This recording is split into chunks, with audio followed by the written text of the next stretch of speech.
dalam kitab Nasaibul Ibad yang bisa menerangi alam kubur kita adalah yang pertama tadi apa, Bu? Yang pertama itu adalah al-ikhlasu fil ibadah, ikhlas dalam ibadah. Yang kedua itu adalah birrul walidain. Yang ketiga adalah wasalisu silaturrahim. Yang ketiga yang bisa menerangi alam kubur kita adalah silaturahmi. Ini yang keempat apa? Al-yudayya fi umuril ma'siyah. Jangan sampai umur kita itu disia-siakan untuk maksiat. Makanya kita perlu banyak istighfar. Kalau kita banyak istighfar, Bu, mohon maaf, Bu, istighfar itu bukan hanya astagfirullahalazim, tapi kita renungi. Kalau saya mohon maaf ya, kalau saya ketika zikir tahlil sebelum untuk ilhadoroh, saya zikir dulu, Bu. Zikirnya apa? Zikir dari mulai ujung rambut sampai dengan ujung kaki.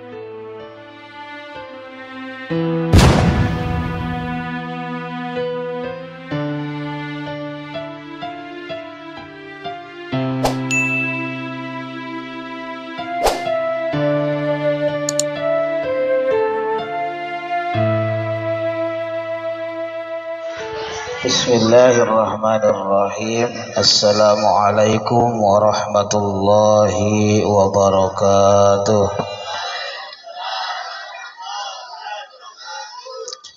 Alhamdulillahilladzi arsala rasulahu bil huda rahmatan lil alamin wa hadana ila siratil mustaqim siratal ladzina an'amta 'alaihim ghairil maghdubi 'alaihim waladdallin. Rabbi shrah li sadri wa yassir li amri wa halul 'uqdatam min lisani yafqahu qawli, amma ba'd.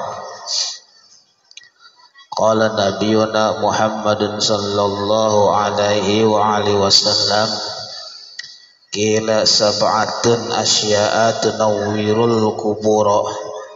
Al-awwalu al-ikhlasu fil ibadah, wassani birrul walidain, wassalisu silaturrahim, warrabi'u alla yudayya umruhu fil ma'siyah, wal khamisu alla yattabi'a hawah, wassadisu an tajtahida fit ta'ah, wasabi'u ay yuksiru zikrullah.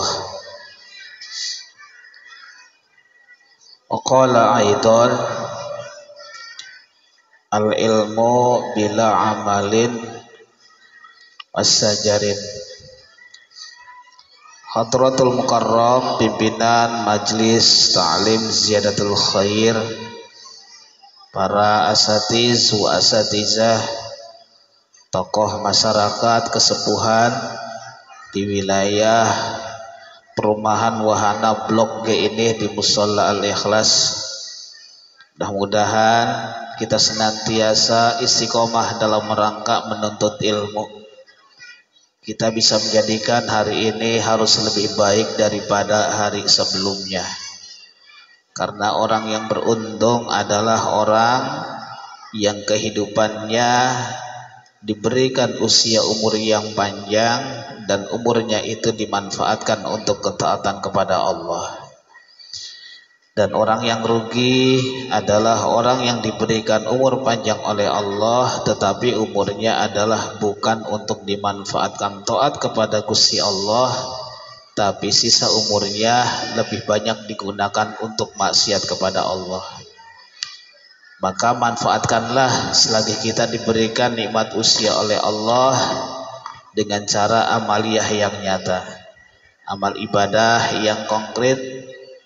Kemudian kita perlu untuk memahami di dalam sebuah ajaran Islam secara kafah, secara menyeluruh.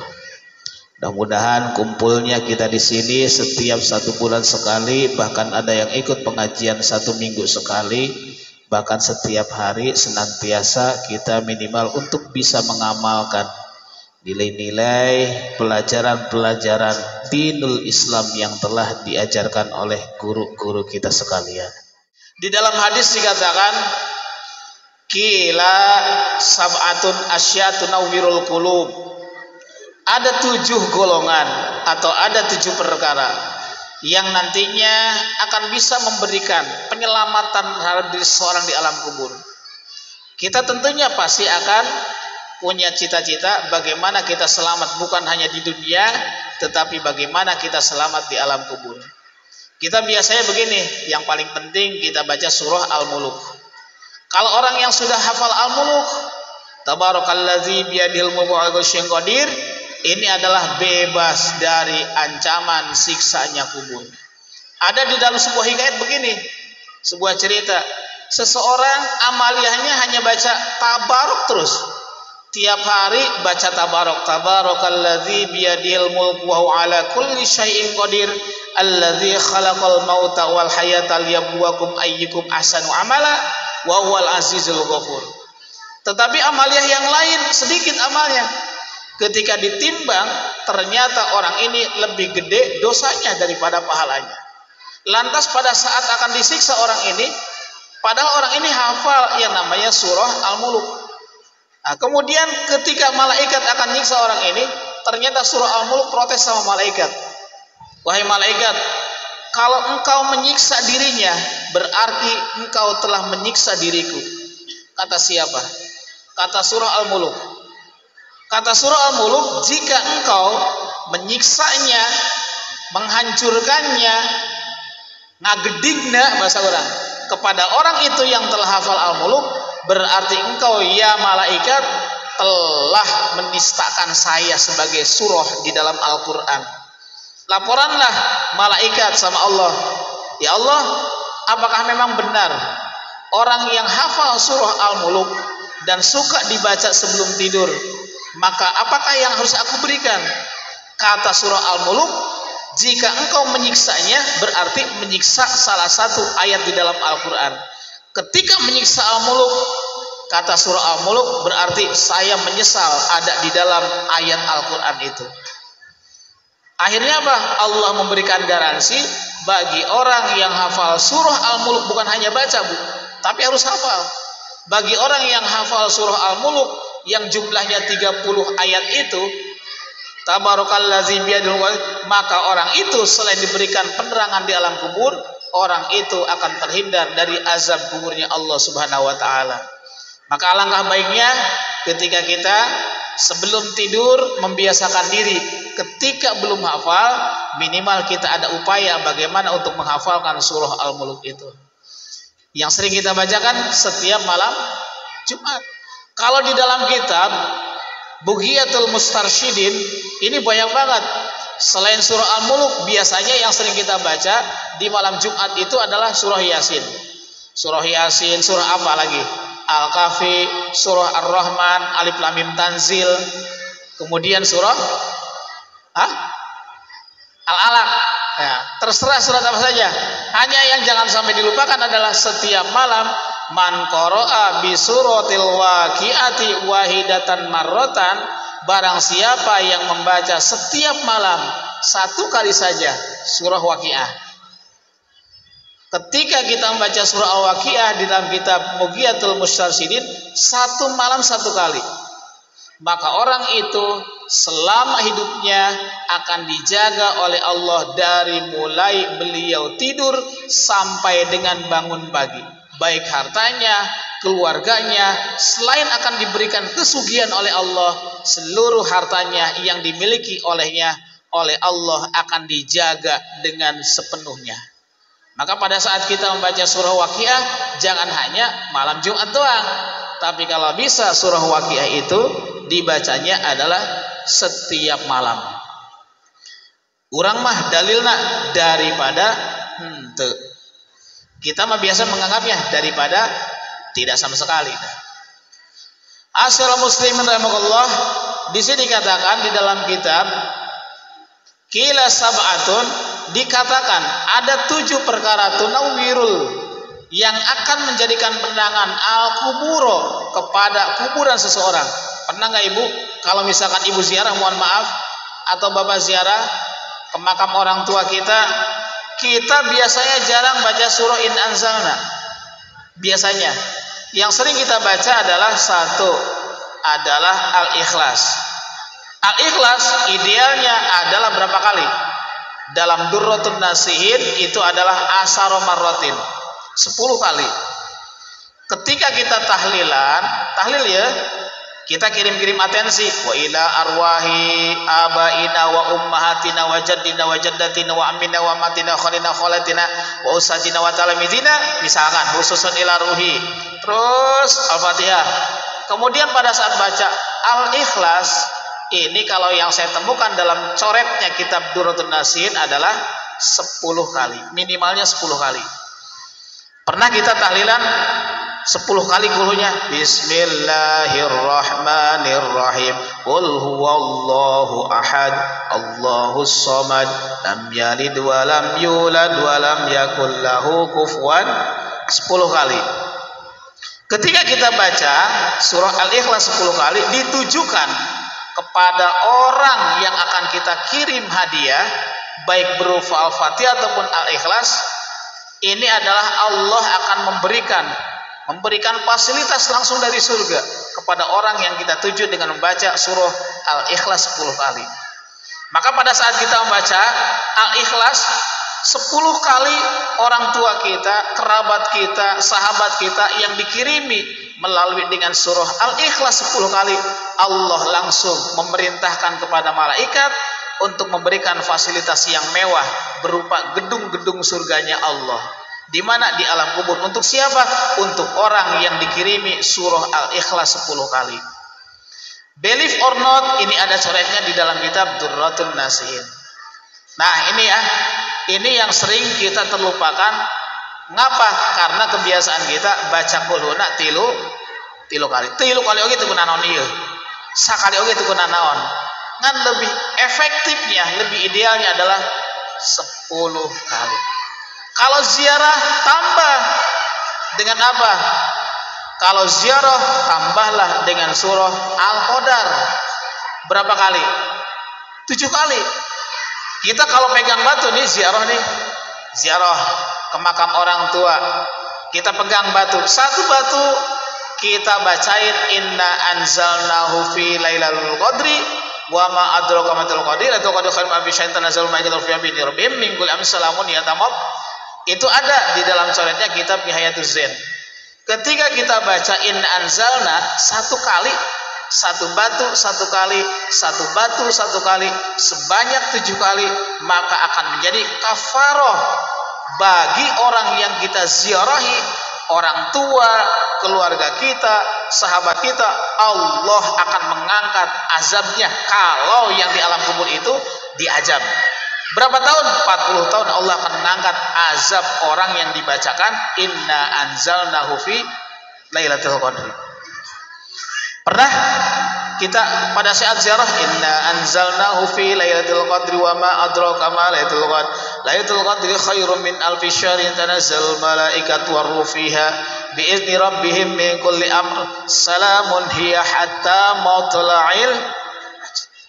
Satu batu tancapkeun tah. Berarti makam orang tua kita ini geus dipelakan, sudah ditanam dengan surah Al-Qadar. Oh, nanti ayeuna mah ingat, engke mah poho deui.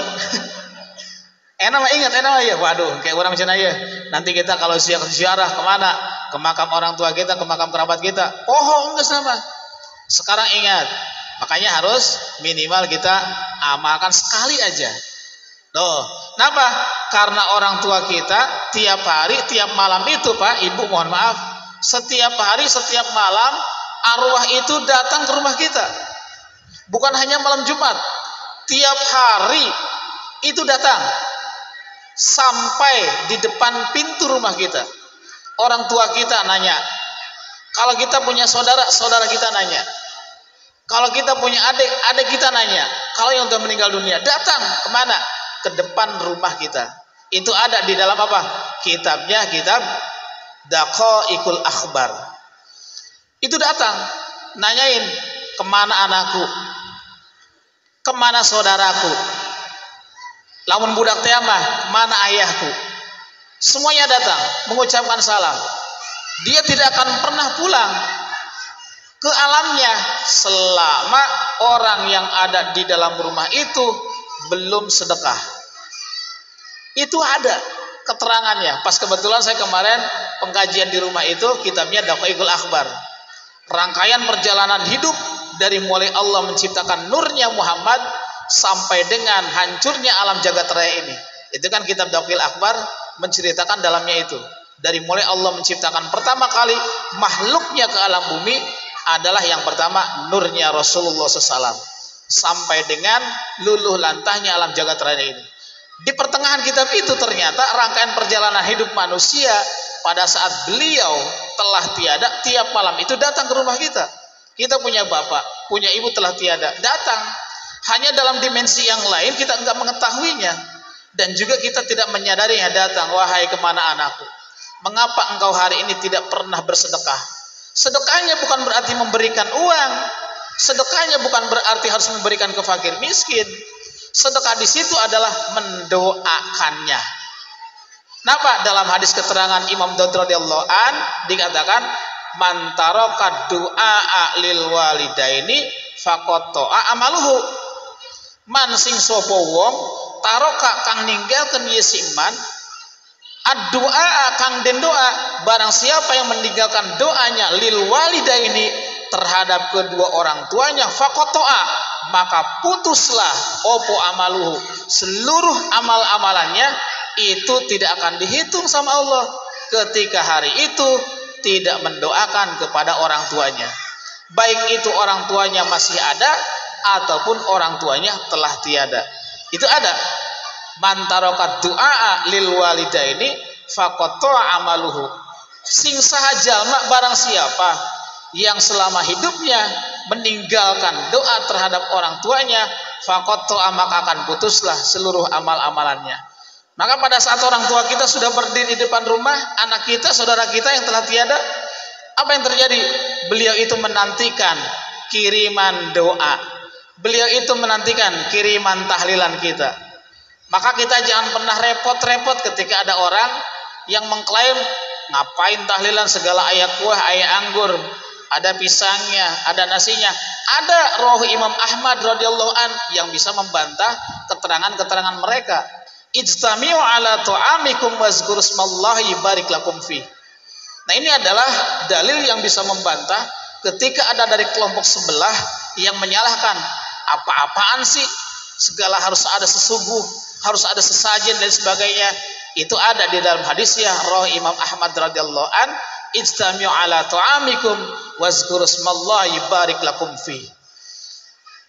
Kumpulah kita ketika ada tetangga kita yang mengundang kita.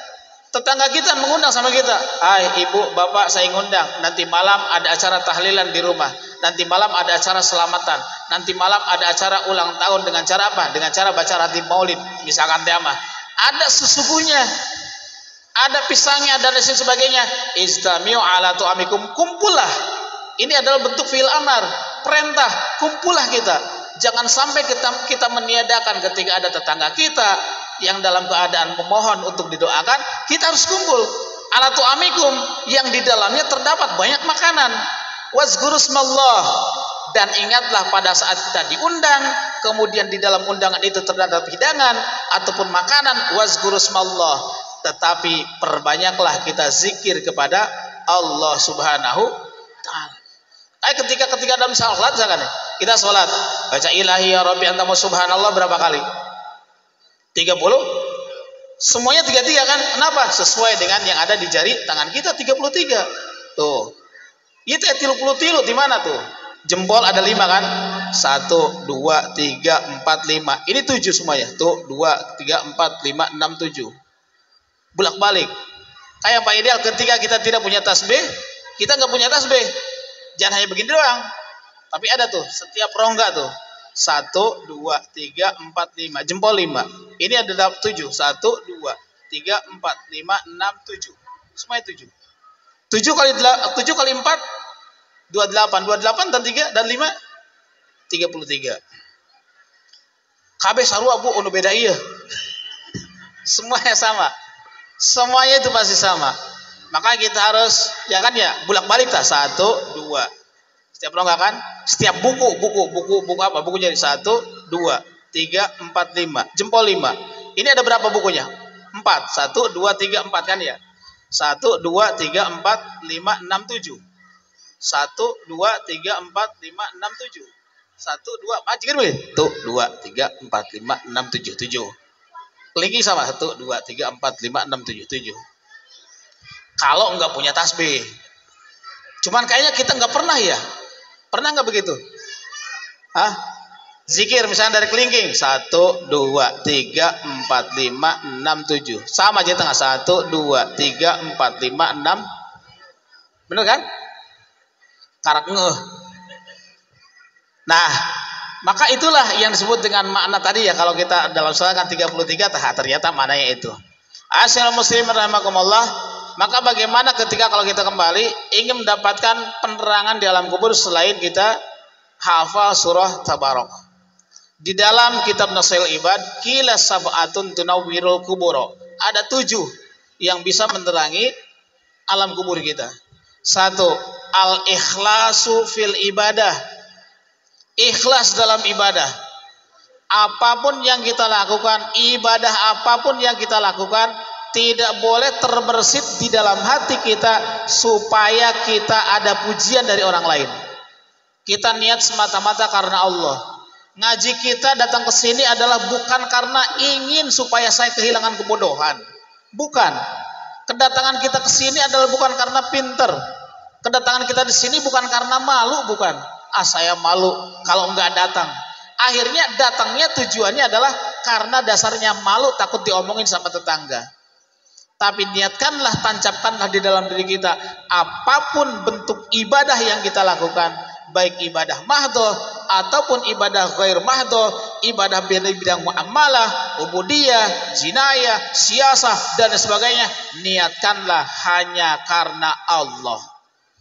Bukankah niat karena Allah itu sering kita ucapkan di dalam apa? Di dalam persaksian kita ketika kita sholat. Ketika kita sholat kita sering mengucapkan inna sholati wa nusuki. Itu adalah sebuah janji. Ya Allah, sesungguhnya sholatku, wa nusuki, hidupku, wa mamati, dan matiku, lillahi rabbil alamin.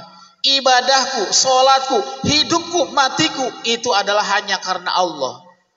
Dalam bacaan sholat, kenyataannya benar enggak?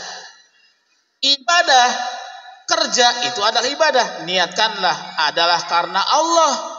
Ibadah karena Allah, sholat karena Allah, ibadah apapun karena Allah.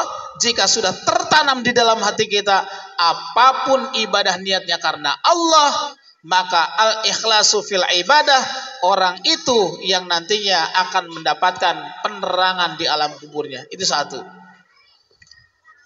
Yang kedua, siapa? Kalau di dalam kitab Nasaibul Ibad ini, siapa yang akan mendapatkan penerangan? Alam kuburnya akan caang bahasa orang mah. Yaitu adalah orang yang birrul walidain. Orang yang berbuat baik terhadap kedua orang tua. Bukankah pernah kita mendengar sebuah kisah dari sahabat-sahabat terdahulu? Ada sahabat yang birrul walidain, ada sahabat yang ukukul walidain. Seorang iqomah, kenal ibu seorang iqomah? Sahabat Nabi yang durhaka terhadap ibunya. Kenapa? Iqomah lebih takut sama istrinya daripada ibunya. Sampai-sampai matinya harus dibakar kata Rasulullah. Kenapa? Tidak memberikan rasa keadilan antara istrinya dan juga ibunya. Istrinya makan anggur, tetapi ibunya tidak dikasih anggur. Mungkin dikasih barang yang lebih pahit daripada anggur. Berarti ini tidak adil. Sampai ibunya iqomah merasa cemburu. Mengapa saya yang melahirkannya? Mengapa saya mengurusnya? Yang setelah mendidiknya, mengajarkannya, tetapi tidak pernah mendapatkan fasilitas seperti istrimu, wahai iqomah. Akhirnya apa? Iqomah pada saat meninggalnya juga begitu. Kita pada saat lebaran, mohon maaf ya, kalau kita lebaran, istri kita dibeliin baju berapa? Harganya berapa? Ibu kita paling daster. Ibu kita paling daster. Paling banter. Padahal walaupun memang ibu kita nggak minta, ketika misalkan kita memberikan makanan, yang penting dia suka, yang penting dia senang, mau dimakan mau kagak itu terserah ibu kita. Yang jelas kita telah memberikan rasa gembira, rasa senang terhadap orang tua kita. Itu yang diharapkan keluar dari mulut itu adalah dengan kalimat doa amin saja. Kita hanya berdoa, Bu, saya minta doanya, mudah-mudahan usaha saya sukses. Ibu cukup berdoa, cuman berkata amin, itu malaikat mendoakan sama Allah. Jadi pada saat, mohon maaf ya, nanti sebentar lagi musim lebaran nih. Apakah kita pernah berbuat adil sama orang tua? Bapak kita dibeliin peci, padahal pecinya udah merah banget. Hidung hitam tapi kemerah-merahan. Apakah ada inisiatif dari anaknya ingin mengganti peci bapaknya yang lebih bagusan? Atau misalkan bapaknya menggunakan sarung besar rompeng pisan dia. Berikan dong yang terbaik. Pernah nggak kita memberikan sama orang tua kita? Walaupun mohon maaf, misalkan orang tua kita jarang sholatnya, pernahkah kita memberikan fasilitas? Nih bapak BHS, nggak bapak? Kak guru doang, kak kolot heula. Kak guru kuat jor-joran tapi kak kolot henteu. Wah, iman urus tunjung. Harus sama orang tua dulu. Apapun yang tadi begitu. Seperti halnya mohon maaf banget deh. Saya punya pengajian di rumah. Kalau ngundang yang lain, ngundang nih penceramah yang lain, saya undang nih. Saya undang. Terus panitianya majlis, anak-anak majlis saya. Nah, saya tanya, walaupun bang saya pasrah semuanya, berapa bisyarah untuk kiai misalkan? Ada pak, berapa? 5 juta, oke. Untuk guru setempat kamu berapa? 200.000, gak jadi, gak bakal berkah. Jangan muludan. Itu. Saya punya anak jamaah, kalau misalkan antum, kata saya tuh, mau ngadain acara di tempat masing-masing, perhatikan guru sekitar. Bodoh amat penceramah mah. Kenapa? Karena yang dibutuhkan nanti oleh masyarakat Anda itu adalah guru setempat. Gak mungkin pada saat keluarga kita sekarat, gak mungkin pada saat ada keluarga kita yang dapat masalah kita laporan sama penceramah. Tulungan atuh, tetap kepada ustadz setempat. Nah, ini yang harus kita buka, agak buka kita mindset kita. Termasuk tadi yang dimaksud dengan birrul walidain, mudah diucapkan tetapi susah banget diamalkan. Maka kita memberikan, kan ini orang ya. Kita punya orang tua udah nenek-nenek. Pernah kita memberikan apa? Membeli sepatu dari kaca. Kayaknya belum pernah. Membelikan pakaian yang begitu pernak-pernik, bagus kuat, harganya di atas 2 juta. Kita belum ada rasa adil begitu. Kayaknya kita lebih takut pada saat istri kita melotot. Baru bulan Syaban saja udah siap-siap. Harus beli dari sekarang baju nih, takut kehabisan model katanya. Udah begitu. Beli akhirnya baju. Nah, jadi yang kedua, dalam kitab Nasaibul Ibad yang bisa menerangi alam kubur kita adalah yang pertama tadi apa, Bu? Yang pertama itu adalah al-ikhlasu fil ibadah. Ikhlas dalam ibadah. Yang kedua itu adalah birrul walidain. Yang ketiga adalah wasalisu silaturrahim. Yang ketiga yang bisa menerangi alam kubur kita adalah silaturahmi. Kita dengan hidup bertetangga harus satu sama lain baik, tidak boleh saling menggunjing. Tidak boleh ada yang namanya tafarruq, perpisahan, tidak boleh. Sebentar lagi mohon maaf, dalam musim pilkada yang akan datang tanggal 27 November, walaupun memang benderanya beda, pilihan kita beda, tapi itisam harus kita kedepankan. Mau siapa kayak yang jadi, yang jelas kita berharap, kalau saya berharap mudah-mudahan lah, berharap akan mendapatkan pimpinan yang jujur, seperti jujurnya Abu Bakar Siddiq. Udah gitu. Pemimpin yang adil seperti adilnya Umar bin Khattab. Pemimpin yang sabar seperti sabarnya Utsman bin Affan, yang tegas seperti tegasnya Ali bin Abi Thalib. Terserah Bapak Ibu yang menilai. Hanya jangan gara-gara benderanya beda, pilihannya beda, akhirnya kita tidak saling bertanya. Apalagi sampai dengan periode berikutnya tetap bermusuhan. Ia mengarah ke hidang ya. Yang menang siapa, yang menderita kita yang di bawah. Nah, ini adalah yang ketiga yang akan mendapatkan penerangan kubur nanti di yaumil akhir adalah orang yang senantiasa menjaga silaturahmi. Bukankah di dalam Al-Qur'an surah Al-Imran ayat 103 dikatakan wa'tasimu bihablillahi jami'an wa la tafarraqu wazkuru ni'matallahi 'alaikum iz kuntum a'da'an fa'alafa baina qulubikum fa asbahtum bi ni'matihi ikhwana. Asyiral muslimin wa rahimakumullah. Kemudian yang keempat apa? Al-yudayya fi umuril ma'siyah. Jangan sampai umur kita itu disia-siakan untuk maksiat. Makanya kita perlu banyak istighfar. Kalau kita banyak istighfar, Bu, mohon maaf, Bu, istighfar itu bukan hanya astagfirullahalazim, tapi kita renungi. Kalau saya mohon maaf ya, kalau saya ketika zikir tahlil sebelum untuk ilah hadharah, saya zikir dulu, Bu. Zikirnya apa? Zikir dari mulai ujung rambut sampai dengan ujung kaki. Zikir adalah, ya Allah, pada hari ini mata saya dituntun kepada hal-hal yang tidak baik. Mata saya lebih banyak digunakan untuk melihat sosmed daripada membaca kalam-kalam-Mu, ya Allah. Istighfar heula. Samame ilah hadharati. Makanya kalau di rumah ngaji lama teh begitu. Kemudian telinga saya, telinga jamaah, kita tafakuri dulu, ya Allah, kita banyak mendengar hal-hal yang tidak baik, yang seharusnya kita tidak dengar, tetapi kita ingin mendengarnya. Banyak sekali ini yang harus kita istighfari. Mulut kita, berapa orang yang banyak tersakiti akibat kita sering melontarkan kalimat-kalimat yang tidak baik. Jari kita, berapa banyak orang yang tersakiti hanya gara-gara kita membuat meme dan lain sebagainya, hanya gara-gara kita mengetik, salah ketik dan sebagainya. Berapa banyak dosa yang telah dilakukan oleh jari kita. Maka perlu untuk kita istighfari. Maka Allah yudhi'a, kita harus jangan sampai menyia-nyiakan fi umrihi, di dalam usia kita itu adalah fil ma'siyah. Jangan sampai usia kita dimanfaatkan untuk kepada maksiatnya kepada Allah. Nauzubillah min zalik.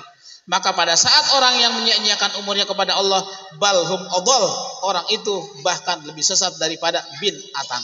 Nah, ibu-ibu, bapak rahimakumullah, kemudian yang kelima, yang berapa sekali? Kelima, yang akan menjadi penerang kubur itu adalah orang yang mampu untuk menahan hawa nafsunya, egonya ditahan, bisa menahan egonya. Egonya mampu dikalahkan oleh hatinya. Keinginannya lebih banyak ditekan oleh kebutuhannya. Kayak kita, sebetulnya kebutuhan kita itu nggak mahal-mahal banget, Pak. Yang mahal itu adalah bukan kebutuhan, tapi yang mahal adalah sebuah keinginan. Kebutuhan itu tidak mahal. Kebutuhan perut kita ini adalah hanya 3 piring satu hari, murah. Tapi keinginannya yang mahal. Pengen dengan inilah makannya, pengen dengan itulah makannya, pengen dengan A di warung A, di warteg dan sebagainya. Keinginannya yang mahal. Kebutuhannya tidak terlalu mahal. Termasuk tempat tinggal kita. Seluas apa sih punggung kita? Kita pengennya apa? Kita pengennya pernak-pernik, rumah kita pengennya yang A. Luasnya yang sekian, kamarnya pengennya warna itu. Kebutuhan punggung kita itu seperti apa? Bahkan semakin banyak harta yang kita raih, yang kita terima, yang kita peroleh, maka semakin berat pula hisab yang akan kita tempuh nanti di yaumil akhir. Mendingan kena loba harta apa henteu, Bu? Bingung dah. Banyak harta hisabnya berat, sedikit harta ngarasula. Kadal fakru ayyakuna kufron. Kefakiran hampir pasti menjerumuskan kepada kekufuran. Mendingan kene lebih baik apa? Banyak harta tetapi banyak sedekah, ya. Itu mah idealnya begitu. Idealnya memang begitu.